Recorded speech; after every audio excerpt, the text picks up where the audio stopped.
All right, everybody, welcome. We're going to give just a few minutes for people to get in through the onboarding process, and then we'll get started.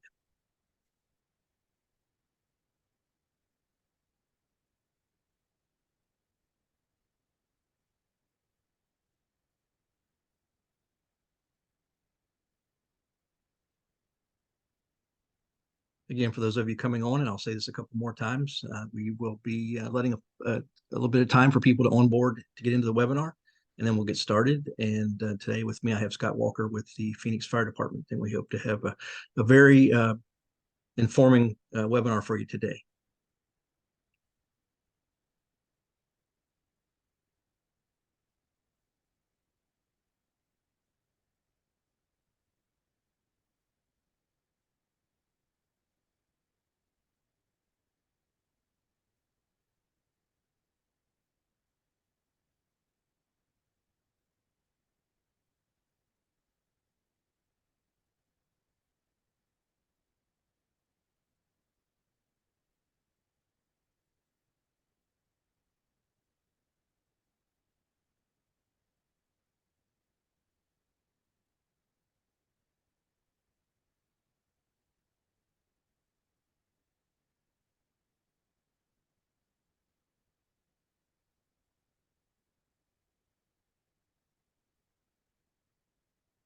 Okay, everybody, it's 4:02 p.m. Eastern Time, and I believe that's 1 p.m. your time. Scott, is that right? It is, yes. So today, hey, welcome everybody. My name is Charles Werner. I'm the Director of Drone Responders, and today I'm pleased to welcome Chief Scott Walker with the Phoenix Fire Department, who's going to give us some background and some information about how they started their program and some uniqueness of how they looked at doing this. Because what we've seen across the country is, especially from big cities, they're wondering, do we have to do one COA? Do we have to do multiple COAs? And I think they've looked through and faced all that and went through and have a plan to go forward. So with that, welcome, Chief Walker. If you would, give a little background about yourself and how did you get into drones? So thanks, Chief Werner. I appreciate the opportunity to be here and to share with your audience and, really share what our program is and the challenges we had and how we were successful. Very proud of the work we've done out here in Phoenix. So a little bit about me. I've been with the fire department for about 30 years. Current role is the Executive Assistant Fire Chief. So I assist the fire chief in really managing the day-to-day operations of the department. Obviously, Phoenix is one of the larger departments here in the country, so lots going on out here. But specific to drones, so, really I was in a unique position in 16, 17. I was in Austin, and Austin, as I'm sure all your viewers know, was on the front edge in the fire service about bringing a drone program online, and I had met up with Coit Kessler through a mutual acquaintance, and really was so impressed with what they were doing. I immediately thought, how can we bring this back to the Phoenix Fire Department? How can this benefit service delivery to our community, safety to our members? And so when I came back to Phoenix, I really engaged in that. So didn't really have a lot of knowledge before that, but gained a lot after.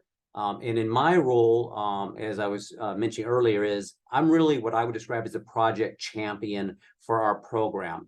We're a big city, so any mid-sized to large city, very bureaucratic oftentimes, can be challenging to bring a new program online. We all understand that. I'm sure in the drones, bring their own unique challenges sometimes.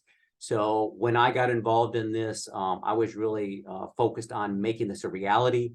And then our program manager, Division Chief Dan Cheatham, and his team have done a great job at really building this program out in the last 16 months. So we'll talk more about those things that we developed and how we made this a reality, because we had a few bumps. We had many bumps to make our program reality. So for me, it was really seeing how a drone can make our members safer in what they do, from a fire incident, a medical incident, a special a hazardous material incident, or technical rescue, but also how do we be more effective, efficient, and do we deliver service to our community? So that's how I got started in this, now going on about 6 years ago.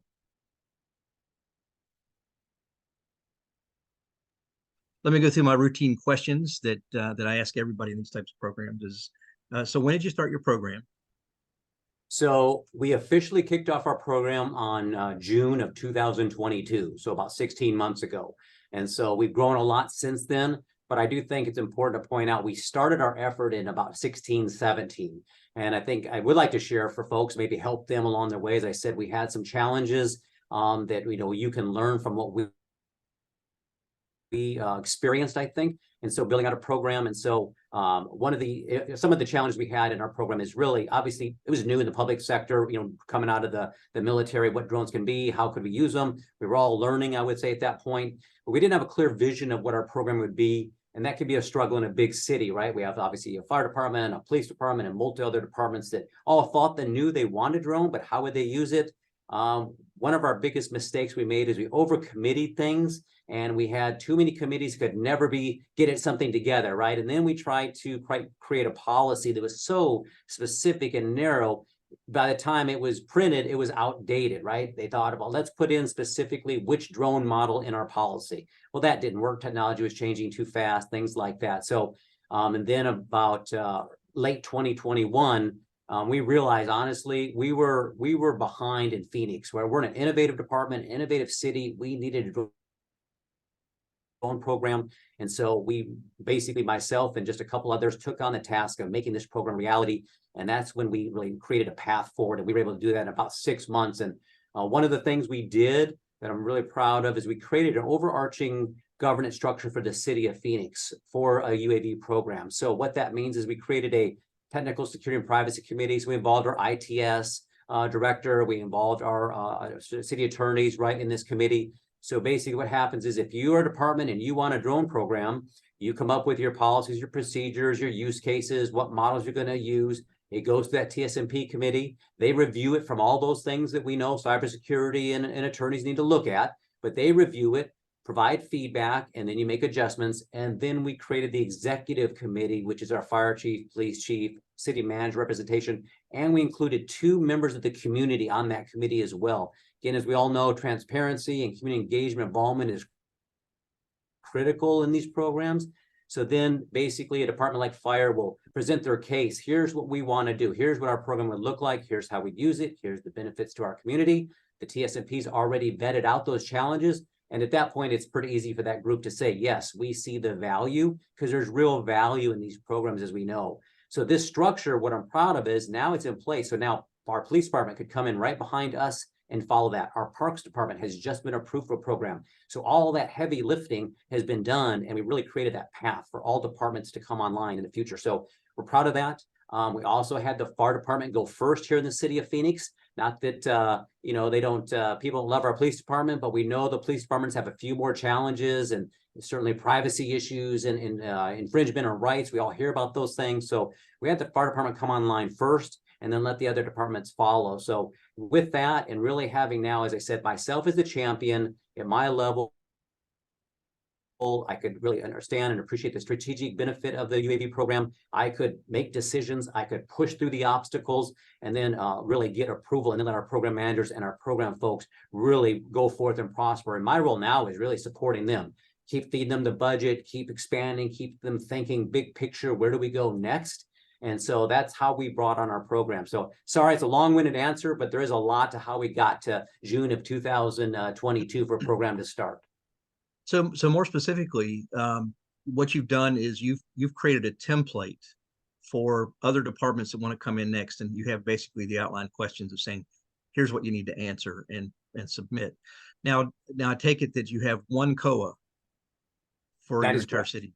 Yes. Yeah, and a lot of people think that they individually have to do separate COAs, and they don't. The key is, as you said, you have your overall governance, which says this is how we're going to operate as a city. And then as each of the other departments come in, they have to provide their CONOPS. They have to provide all the other information that the FAA is going to want. And then you have to make sure you say in it. Well, so basically you amend your COA as you add these other ones. So you're not going through the whole process over again. So it's exciting to see that as an example, and how that's working for you, because I've been having conversations with Washington D.C. and they have very complex airspace, so it's even more unique. But they and other places around the country are now going to learn from what you've done, and maybe we can even get to where we share some of the questions and stuff that you ask for the others to take advantage of. So how many remote pilots do you have? So right now we have 8 pilots, and we have 5 more in training. And our goal is to keep that number small enough that our pilots really keep very highly qualified and up to date on changes. Obviously, in these programs, we can't have any type of failure or error so we want to keep a tight control on that. We looked really at all different ways to multitask the program. Even in Phoenix, as big as we are, we don't have incidents that require a drone mission every incident, every day. So we really multitask. We use it in our training section. We use it in our fire prevention section to do inspections. And so we're always looking for ways to, utilize our team and our group. We'll also work with other city departments that don't have drone programs yet, do work for them. We've done that on many occasions. And so, but 8 pilots and 5 in training right now. So are your are your remote pilots, are they dedicated or do they have other function? This is a collateral duty? So that's all, the logistics of actually getting that drone out there in time to make an impact is the challenge, right? Especially our city, we're 520 square miles. So our pilots are dedicated to our, what we call Drone 1. That's how we dispatch it. Well, right now we just purchased a vehicle, so a Sprinter type van. And my vision is that that group will have monitors inside the van. They'll have their drones. They'll respond out to incidents, and then they become a sector on that incident. So incident command, needs to see something or is getting footage streamed to them. That becomes a sector. So they are dedicated to it. We are looking also at expanding, obviously, our fleet with the drones. And so we're looking in, so we have a North and South Shift Command. That's a deputy chief that is a higher than a battalion chief, 1 North, 1 South Phoenix. Looking at having, probably we're looking at trying a tethered drone onto those units to really provide really information even on our more basic incident quickly. And we want that information. So we are looking at expanding. Right now we're flying the Skydio X2, and that's been our program. And we'll talk a little bit maybe how we got to that drone and why we decided to do that. It might be a question, but we can share that. But we do have the dedicated group, and because we're so big, right, we need to get folks out there in time to be able to get that information that benefits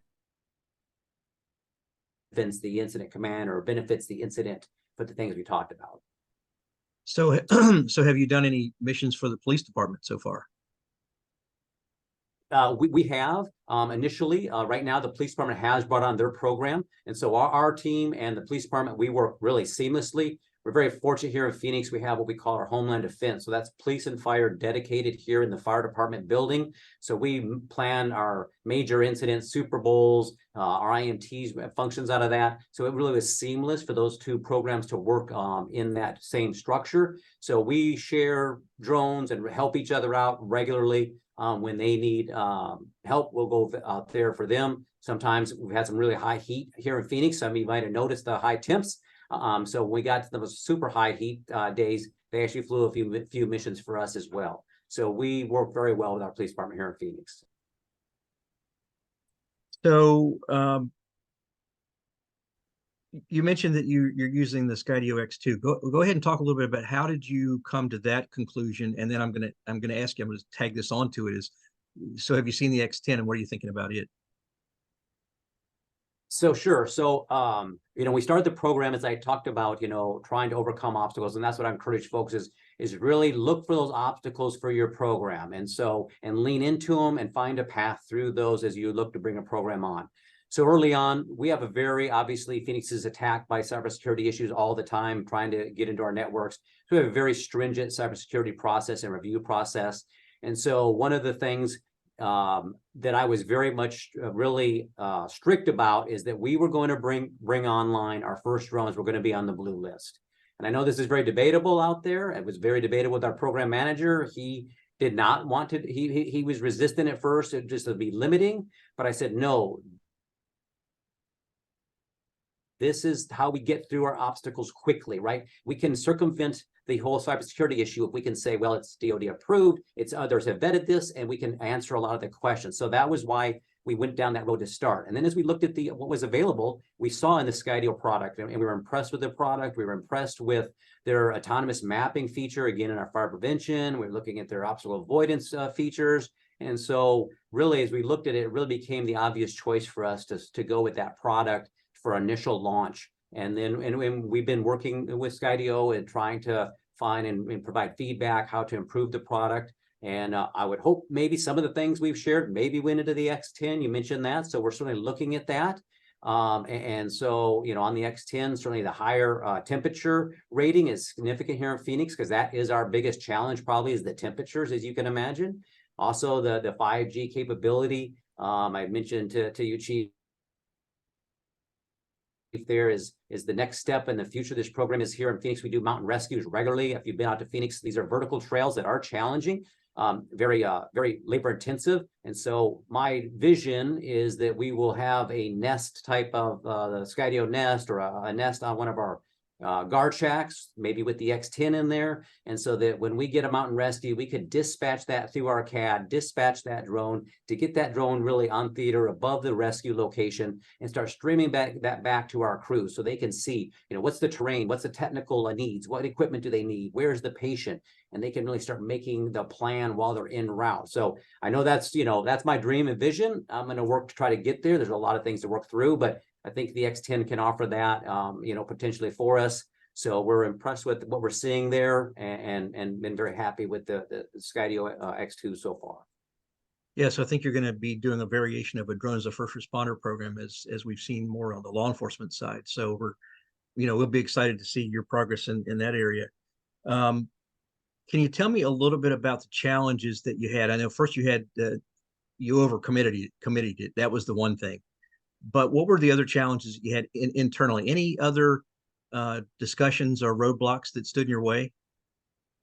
So I'd say we didn't have early on, because maybe just the technology was too new, but really a clear vision of what our program would be.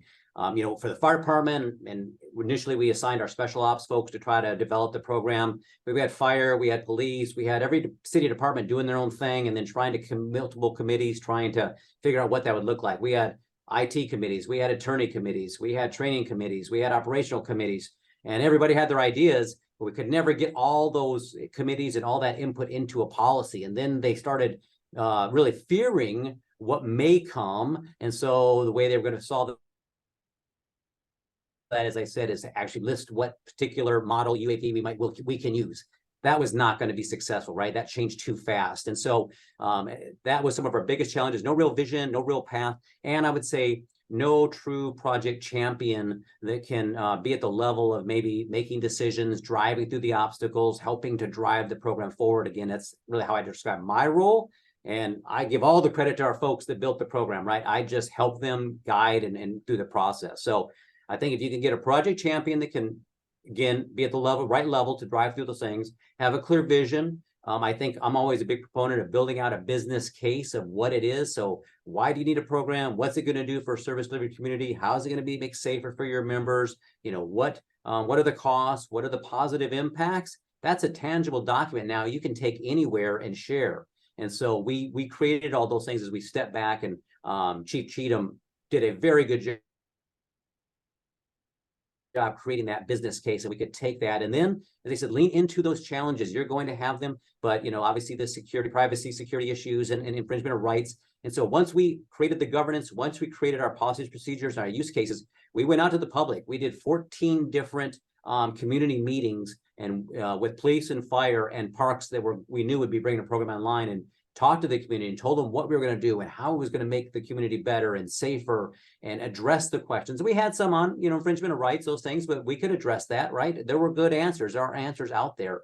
And so we did that. And then adding on those 2 community members on that executive committee, by doing all that, it really overcame the challenges we had. But like I said, I would not overcommittee. I would get a group of people that understand where you're going, can drive something from idea to implementation, and you'll probably be more successful in a mid to larger city.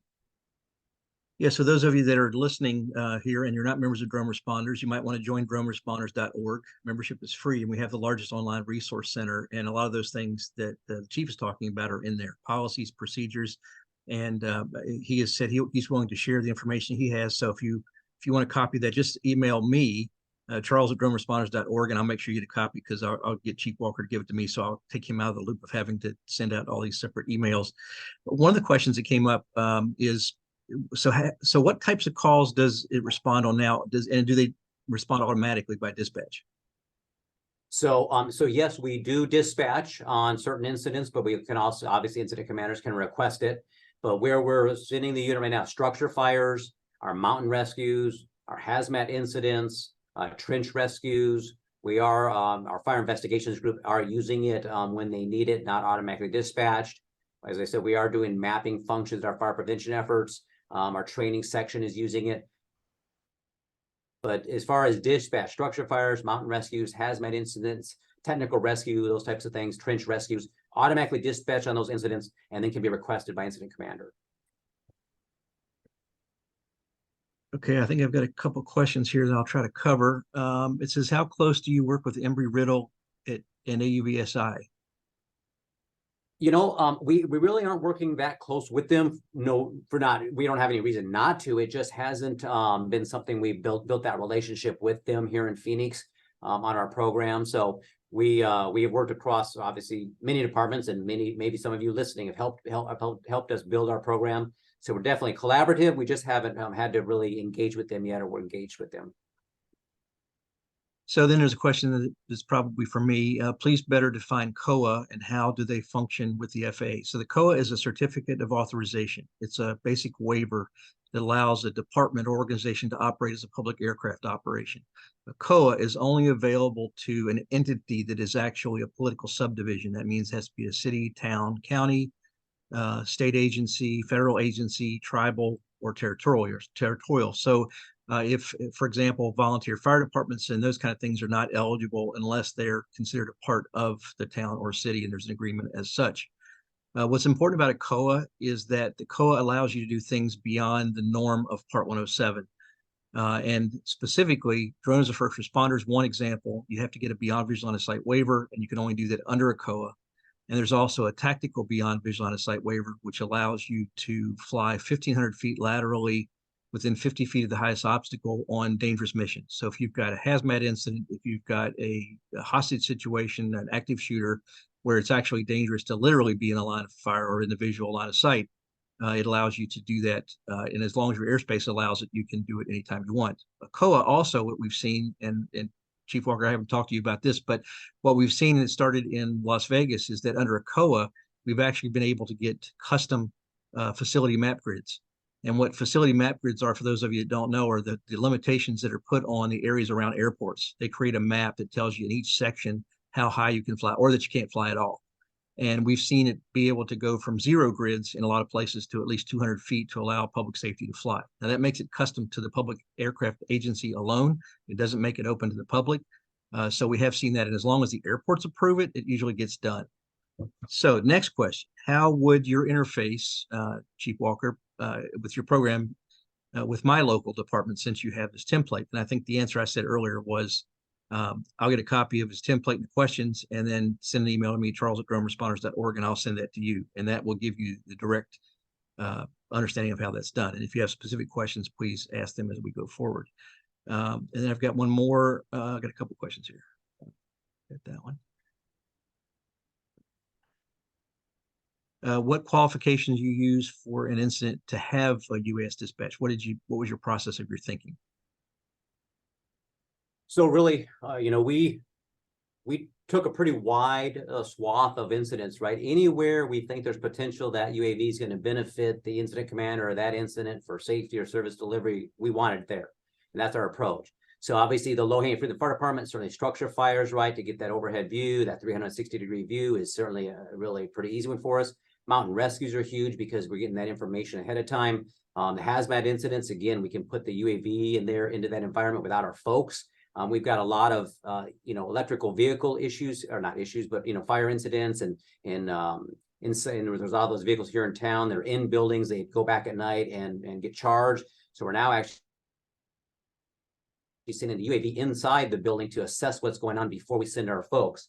So we're really open to any call where we think it can add value. Obviously, the trench rescue, and I've got some videos here I can show at the end of a trench rescue. The ability for the incident commander to see the video from this drone. They were blind where they were sitting. So it's huge there. And then really, there's no incident we wouldn't send it to. It simply would be, can we get it there fast and have an impact? A standard, what I call a routine house fire, obviously, it's going to be over probably pretty quick. And if it's in North Phoenix, we may not be able to get the UAV there fast enough right now, but we're open to any incident, really. Yeah, and you mentioned earlier about a tethered drone. I know that LA City Fire, for example, has been working on developing that. They kind of came forward with an idea of calling it a phase 1 drone program, where basically the drone is on the vehicle and it can arrive at the scene. They were looking to put it on their BC buggies, to where when they arrive at the scene, they just automatically put the drone up. And so it was automatically giving you that visual, and it could go from normal visual optics to thermal. And it was one button operation, one button up, one button down. Now, the other part of it being a public aircraft operation, or being eligible to be a public aircraft operation with a tethered drone, you do not have to be a remote pilot or have a COA. I don't recommend you do that. I recommend everybody who's going to fly a drone have Part 107 so you understand the airspace. But that is one of the unique things about tethered drones. So I've got one here. It says, how many hats can police officers wear? The drone pilots in my area fly drones as well. Do they understand the tech they're using? That spreads them kind of thin, doesn't it? Well, I'll explain that most departments in the United States right now are flying these as a collateral duty, in addition to both firefighters and police officers, with the exception of a few. I think Phoenix is one example of one of the exceptions. We're starting to see places like FDNY that have actually gone to having the full team. They have a robotics team, and I think Austin may be doing some of that as well. But in most of them, I would say, from what I've seen, they're training very well. They're doing regular training. And does it spread them kind of thin? It does, but it adds a level of safety that you can't get. And I'll give you one example from Oklahoma City Police Department. They have a program that's called the Patrol-Led Division. I think they use Skydios as well. And what they do is, the first officer that gets on the scene continues to do his normal officer duties. The second officer that gets on the scene puts a drone up, and that immediately gives you this overwatch. And they have several situations that they've demonstrated, and we've got a video on one of our previous webinars where they actually saw a person who was waiting to ambush them. So you can just see how that changes it. And then drone as a first responder is the new technology of launching a drone from a 911 call that actually gets there first in a lot of cases. And it gives really eyes on the scene in advance, and the officers can see that information. And that's worked as a de-escalator. So I hope that answers your question. They have a question for you that says, can you get good thermal readings with the hot weather, Chief? So yes, we can. And in fact, one of the other videos I have, it's a contrast of thermal and just regular view. And so I'll show that here at the end. But yes, we get very good thermals with the specifically with the Skydio X2. I can tell we do. And then I've got one that says, does the Skydio pick up cell phone signals? I don't know the answer to that question. Yeah, I think I can answer some of those questions. Right now, Skydio, and along with other aircraft manufacturers, are looking to use the 4G LTE and the 5G that's coming as a navigational tool that allow you to give a wider range than just the controller. So stay tuned. That's all kind of developing and going forward. So it is happening. Okay. And it says, would you mind sharing your vision statement of your drone program, I'm guessing? Yeah, we're happy to share. Many people shared information with us, so I'll make the citywide governance structure, our policies, procedure available to the chief, and then anybody that wants to reach out, they can have it. If you have anything specific, you're certainly welcome to reach out to the police department, and we can do what we can to help you with your program. So we'll share all that documentation. And then I've got one that's a little bit off topic, but it says, are you looking at counter UAS capability being explored? Not at this time. As I said, we've talked obviously and work with our police department, and that's more in their area. But even that, it's come up as a conversation, but we're not working any direction at this time. Yeah, and I think for those of you that may not know, right now counter UAS is only allowed as far as mitigation for a few federal agencies. So state, local, tribal, territorial cannot do any mitigation. At best, we can do a detection to determine what's happening in our airspace, and a lot of that's happening around the country. But right now, mitigation won't be allowed for state, local, tribal, territorial until Congress gives authority to do so, and they have been very reluctant to do so. Let's see. Are you operating BVLOS in Phoenix? If so, what mitigations are you using? We are just in the early stages of doing that. So, and that's probably a better question for Dan Cheatham, our program manager, on that. But I know we're in the early stages of that. And you mentioned that if you do your mountain rescue in the future, that would be one of the features and things you've done. How about the tactical BOPs on a site waiver? Are you looking at that? We are, like I said, we started obviously with Part 107, then moved to the COA, and so now we're moving into those options for us. So we're just methodically building the program. Okay, I'll put my email address in the question answer area. There, that's done. What training programs methodology do you use for your pilots who are flying under COA and BVLOS? Well, just under the COA. So as far as our training, we built out our, like I said, our training program. So it starts, and I want to make sure I read this right here. We started out with the Skydio Academy training site, and then we have a 40-hour criteria that we built out for training, and then obviously a hands-on training testing process. So all of our members go through that, and then they come back monthly for regular continuing education to test their skills.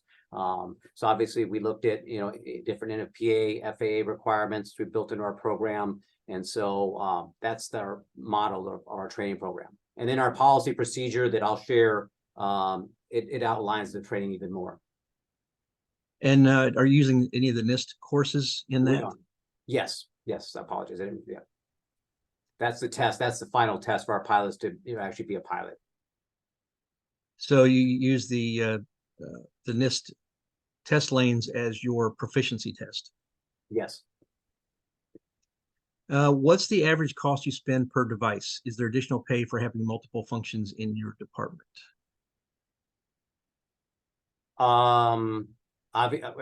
The cost of per device, as far as, I'm not sure if I'm clear on the question. Can you read that again?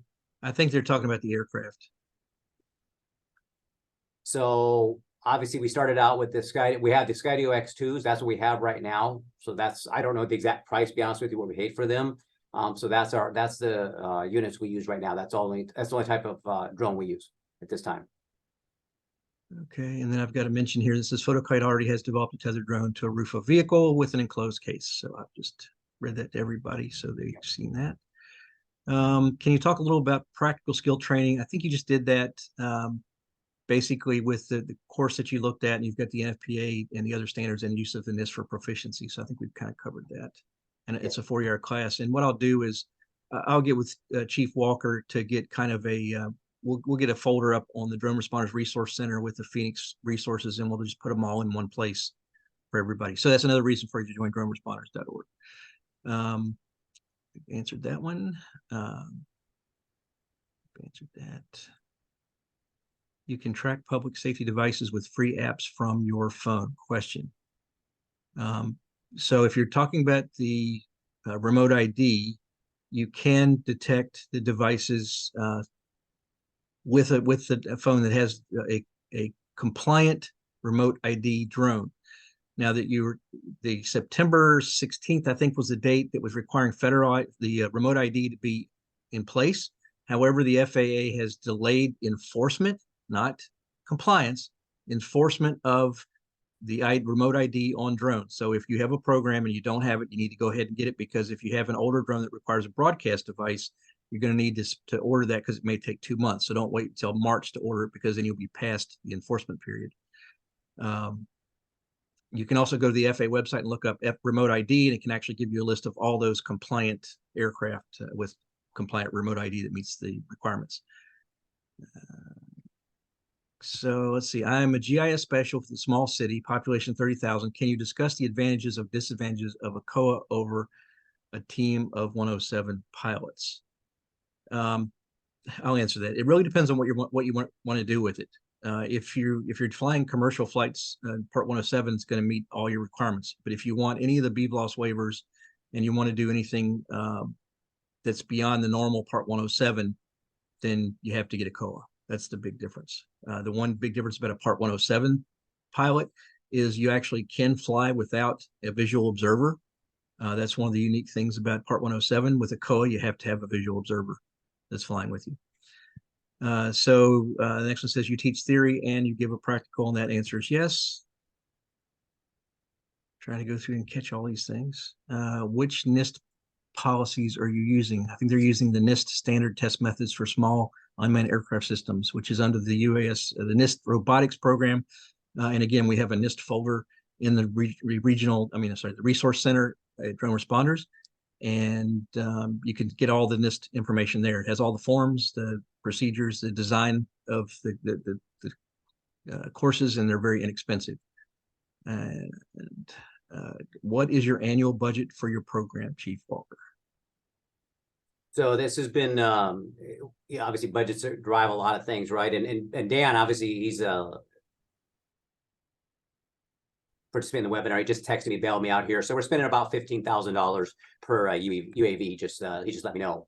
Our budget, so we're building our budget, right? We started really absorbing the costs, but right now I anticipate this budget will probably get into $250,000 to $350,000 a year will be our budget as far as, you know, buying UAVs, replacing UAVs, overtime for the program. That's what we're kind of going to settle into. Like I said, right now we're building the program, so we're learning how much overtime does it take to cover off hours or weekends when someone might be off. You know, exactly what models of UAVs are we going to incorporate as we expand the fleet. And so as the program grows, obviously the cost grows. You know, we are using, as mentioned, dedicated people, dedicated staffing, but and training we do here. So but right now we're going to be spending probably about $350,000 a year on the program. So you know, I always ask the departments, you know, when you first started using the drones, there's a lot of people that are resistant, saying we don't need those toys. You know, we don't really see the value. And then we see a change over time once the drones are operational. Are you seeing that change now where the people are like, where's the drone? 100%. Yeah, I can tell you it's interesting. So June 12th, 2022, our program went live, as I mentioned. So within 2 hours of our program going live, we had a brush fire that was right next to Sky Harbor International Airport, which on the other side of that was another city, Tempe. And we got the drone out there and we were able to get footage overhead. So literally we were able to validate the program within 2 hours of going live. And we continue to do that on, I'd say, on every mission. You know, we did a control burn right here in Phoenix, on the southwest part of Phoenix today, with the State Department of Forest Management, our water department, in a wetland area. And, you know, we had the drone feed. Dan sent the drone feed out so we could all watch that, sitting back here in the office to see how it's going. Over City Hall shared that. So we really worked at, I'd say, marketing what we're doing, but in a real true way. What's the impacts this program is having? And it did not take long at all for people to see the value, see the impact, and to be really buy in from our elected officials, our city leadership, and certainly here in the fire department. Yeah, I think I shared offline. One of the things, I helped our local police department do a video for community awareness. And one of the things that they say in it, or two things they say in it, one is that if you see our drone flying in the air, the Charlottesville Police Department, it's on a mission. That means we're either training, we're doing a demonstration for somebody like you, or we're flying an incident. And that's the only reason we're flying. And the one thing that we are not doing is we're not doing random surveillance, because that's the big privacy policy issue. Yeah, it really should not be difficult for any of us at this point to try to put together a use case or a business case of the benefits of UAV program in your community, large or small, right? For service delivery to your community, for your member safety, for the firefighters or police officers or anybody. You know, it's more effective, more efficient. Our parks department, we talked about them, certainly not public safety per se, but they do have rangers, but even inspecting the trails, they have to do that. And it takes hours, they have miles of trails that have to be inspected for erosion. So you can see the value, just even from a financial perspective, for the parks department and a staffing perspective. So there are so many ways to validate the benefit of a UAV program in your community. Yeah, and again, I've put together a video of about 10 or 15 actual mission video clips that people can see if they want to use that. Again, you can just ask me. My email's in the question and answers. Okay, so let's stop talking for a little bit. Let's get to the really important stuff here with some of the videos, and I'll go back to the questions that they're still building up. But I want to make sure we get to see some of these videos. Okay, let me. So this first one here. Hopefully everybody can see that. So this was a trench rescue, obviously a vertical trench we had. So it was a confined space trench rescue. As I said, this was a location for incident commander could not see due to burned dirt around this incident. So this was the advantage of having UAV overhead, is that incident commander could make sure this operation was safe and everybody was performing as they're trained and supposed to. And so we're bringing out this victim out of this hole on this trench rescue.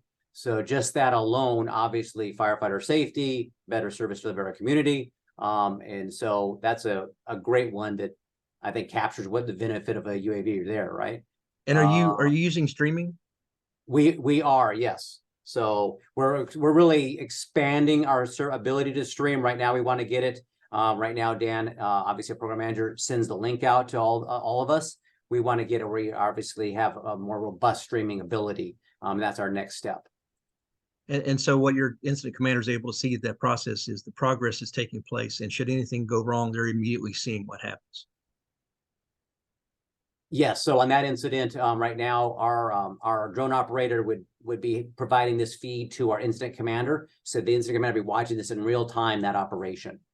Okay. Let's see, another one that I think is someone mentioned about infrared. So here's infrared. Here's obviously bottom is just your normal view. You see the smoke. You really can't see any firefighters working in we there. don't see anything right now. Oh, all right. Sorry about that. I've got to share that. Yeah. All right. How about now? Yep. So again, bottom is just a regular view. You see the smoke. You really can't see anybody working. Now on the top, you see our firefighters working in here, right? So even in the heat, and this is a typical summer day here in Phoenix. So you can see, we can really see everything that's happening. You're going to see the hose line be pulled in here and going to obviously hit a hot spot. Or the captain's telling them where to put the water. They're going to use the water here in just a second. There it is. So yeah, so we can see easily infrared here in Phoenix, even in our temperatures. So have you had an experience where you've had a fire where you're using a water tower operation and you're actually able to see through the smoke to direct the water more specifically on the fire where before you may have been hitting or missing? I'm not familiar where we've actually done that, but we certainly could. I'm just not sure if we've done that, or I'm just not sure of an incident where that may have happened. Okay. Let me see if we got time. A couple other ones here that are really tell the story. Someone asked about, how do you tell the story? Or these are ones that I use all the time, and really do it, demonstrate it. So this incident, so this was a brush fire here just a few months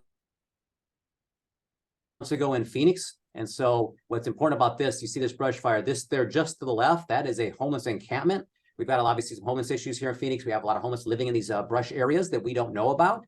And so by having the drone overhead, we know where the fire is obviously going. We can plan for that, but also we would identify a homeless encampment in that area. So that is obviously critical information for incident commander for life safety out there on that incident. So really demonstrates, I think, clearly the value of a UAV program. And then just another one that I think is valuable to see here. I'll back up. So this is a several 100,000 square foot warehouse we have in Phoenix. This incident was actually a fire in the solar panels up on this roof. You can see the damage right there. These are our firefighters. Obviously scale, you can see how small they are, but the incident commander was able to see this. Here's our incident command out in the street. Obviously, for anybody in the fire department, you'd have no idea what's happening up on that roof other than reports you may be getting. But now be able to see it and see exactly what's happening. Obviously, safety of our firefighters, but also where's the incident occurring? Do we need more resources? Do we have enough resources? So again, those are just a couple of many examples that we have that demonstrate the value of that UAV program right there. So one more here I'll share.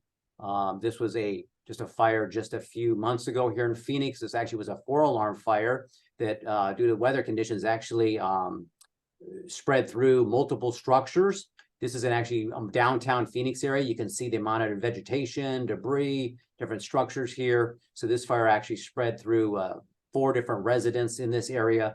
But having that UAV overhead to see where the fire's at, see access points for incident commander. Again, pretty obvious the value of the UAV program on an incident like that.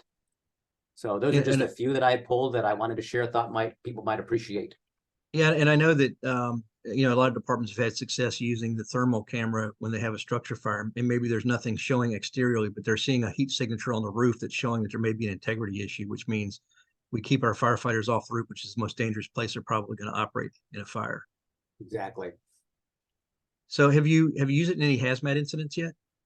We have just I'd say probably 4 or 5 weeks ago, we had a an EV vehicle that had a thermal runaway caught fire inside of a structure. That one, I know we used it on the hazmat incident to get footage. Again, we want to try to keep our folks out of that lithium producing that smoke from the lithium batteries, as we all know. We also had another recent EV related, battery related incident where we did send the drone inside. There were it was a pallet size of EV batteries. We sent the drone inside before we sent our people to really assess what the situation is. Was the fire out? Was the fire extending? You know, those types of things. And so we were able to send it in there. And this was part of the dream in the beginning when you asked in the very questions, why did we see the fire? How did we see the fire? How did I get interested? This was the call that I'm thinking about, right? We can send that UAV in that incident, protect our folks, get the information we need, put together a plan, make sure we have the right resources, and then execute on that plan. So we've used the UAV on several of our EV related type fires so far here in Phoenix. And so I think, you know, a while back, you and I had talked that you're also looking at using the drones if you have a fire like in a large warehouse and you want to cover some areas and look at it and get some eyes on before your people get back in there too far. 100%. Like I said, the one video had a large warehouse here in Phoenix in our region. We have several, you know, Amazon warehouses and different businesses, 200,000-300,000 square feet buildings. We don't want our people going in any deeper than 150 feet, right? And so if you make the wrong choice on which entrance to make, you may never find the fire. So by getting that UAV in there, flying through there, we can locate where the fire is, the condition or the, you know, really extent of the fire. And then we now better understand where our access points are. We can put our people in the right location, get in there, control the fire quickly, and really not risk a big box type of incident, which are firefighter killers, as we know. And so again, that's one of the other areas we want to start using it in that area as well. Okay, let's flip over to some questions again. I've got who services your drones and what's the turnaround time for a drone repair or fix? You know what? Again, that would be one. Dan, I know we maintain, you know, as far as the batteries and replacement batteries. I know we work with Skydio, but I don't know specifically who serves. I apologize. I don't have that information. Might be able to try to get it to you. You can post it. Yeah, just so people know, in our Drone Responders Resource Center, we also have a folder of starting a program, and we have one document which is considerations and guidelines before you start looking at doing a program. Some things you need to understand, and one of the things, you hit batteries. One of the things people don't realize is that over time you'll spend more money on batteries than you do on the actual aircraft. So be aware of that, because you do have to go through a regular rotation, probably on an annual basis, but it's also based on the number of uses and charges and recharges and those things. Let's see. How do you foresee implementation of Bluetooth detection on drones? Do you think this would be useful for hazmat incident, structure fires, crew rescues, and mountain rescues? You know, generally speaking, the remote ID was put in place so that it gives us as public safety the way to determine and potentially whitelist drones and then understand which drones aren't authorized to fly. And I think what it's going to help us with is we're going to be able to use relatively inexpensive devices to see who's operating in the area. So if we have a news drone or something else, we can identify where that drone's flying and potentially the location of the pilot. So if we have that or a large event like a Super Bowl, that we could actually locate and mitigate that incident. So I don't see it being that much helpful for Bluetooth detection of the drones. What I think will be helpful is I recently attended a presentation with a company called QRC that's developed a Bluetooth detection device that can actually locate a Bluetooth device on the ground. So if you're thinking about that from locating where people are located, that could be helpful. And they were able to narrow it down to like 3 meters of where it was located, and they could filter it by device manufacturer. So that's going to be something I think will be helpful in search and rescue and those kind of things.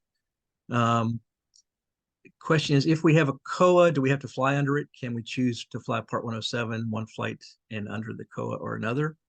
Do you want to answer that one? You know what? I'll let you defer to you on that. I think you might be more of an expert. Yeah, so if you have a COA, it just gives you an option. So you can fly under the COA or Part 107, but you have to decide which set of rules you're going to fly under from the very beginning of the mission. Now, does that mean you have to do that through the entire incident? No, you can land and say, now you're going to operate on Part 107, where you may have started under public aircraft operations. So you don't have to operate under one. You just have to decide which one you're going to operate under and do it through that process. Let's see. Can you speak to what platform you use to live stream incidents to command staff?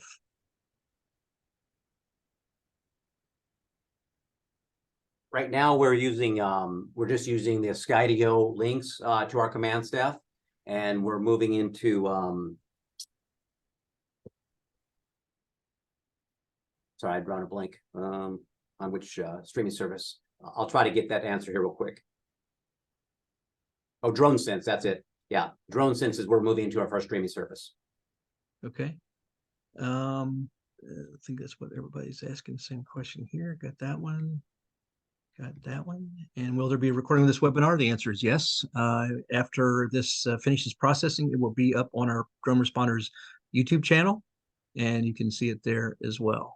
And I think that looks like our last question. So, you know, you've kind of highlighted your success has been narrow down the scope, get a smaller group of people, don't overcommittee it, go at it directly. All the hard questions, hit them up front. As you indicated, it's always a recommendation, start as a fire department first, because they're don't have the privacy issues that that police departments often have. And then the police departments can follow. But even with the police departments, what's really important is that you're open, that you have community outreach, that you have policy in place, that you have transparency, that you talk specifically that you're not going to be doing random surveillance. That's the big issues. The ACLU doesn't care about the drone, they care about the data. That's the big issue. So try to follow the ACLUs as much as you can. When you're flying missions, keep the camera looking forward until you're actually flying over the area that you need to fly on. That way you're not looking at things that people are accusing you of. And again, we have all these resources, and I will get with Chief Walker to get the resources that he has and put them in a folder so that everyone can access them. You'll be able to go to the Resource Center on droneresponders.org and go into, I'll have a Phoenix Fire Department folder lined up that you can go into. I'll get one more question here. It just popped up. Okay, it's a thank you for the information. And what is your IC using to view the footage you're capturing? Right now we're tablets, so we have iPads that we can send the link to, and they can view it on that. We also in our incident command vehicle, our drone team will actually hard connect to monitors inside, so they're seeing a 42-inch monitor inside the command vehicle as well. And then you mentioned that you're using DroneSense, and with DroneSense, typically, I think, as I understand it, they create what's called the magic link. And the magic link is one that's specifically for that particular video that's taking place. And you can share that. And as long as you have internet connectivity, you have access to that streaming video that's actually real-time streaming video. Okay, well, anything else you'd like to say to wrap us up here? No, I really appreciate the opportunity to share about our program. Again, we're proud of what we've done out here. Happy to share any information for anybody out there. You can reach out, and we're always happy to share because others helped us be successful. I would just encourage you, as I said, is if you're trying to perhaps start a program, you're having some challenges, just lean into them. You can get through them. If we can do it, you can do it. I assure you, right? And so I would just encourage you to do that. Really, you will benefit from having a UAV program for your community, for your members. And so I'd encourage you all to pursue that effort. And I'll just wrap up by saying what we've seen drones are able to do is, first thing they do is they increase or enhance the safety for everybody involved, the responders, the community, and potentially the victim. Second is it improves operational effectiveness because we're making decisions with much more information that we couldn't see from the ground. And what's benefiting is that we're able to take advantage of this aviation program where a lot of agencies can't afford helicopter operations. Now, I think you all have helicopters as well. That brings up another question is, and I take it that you integrate how those two work together. We do, yes. And question, if it's been asked, well, can we just get rid of helicopters? Obviously, no. Obviously, PD has a mission. We do a lot of mountain rescues and hoist operations with our helicopters. But what we can do is oftentimes we may put a helicopter, have to bring in a helicopter, drag it some reconnaissance. Well, now the drone can replace that. So it does fill a void or a need. The helicopter then can be used for other things. So we just coordinate and collaborate with our police department on the helicopters. And then on an incident, obviously, if the helicopter's there first, our drone folks show up. Obviously, we operate very closely, remove the helicopter out of the incident before we launch the drone. Yeah, that's one thing I always say is we're not here to replace helicopters. There's a mission for each, and they can be complementary to each other. But the important part is that there is coordination in the operations. Yep. All right. Well, listen, Chief Walker, thank you so much for your time today. We've answered all the questions. You've given some invaluable information. The videos were very insightful, so we can actually see, what it means to operate with the drones. And again, thank you for all the information that we'll share as we go forward. And I'll reach out to you after the webinar, and we'll get the information and get it ready for people to access. All right. Well, thank you for the invitation. I appreciate having the opportunity to talk about it. So I hope everybody has a great day. From Drone Responders, thanks everybody. We'll see you next time.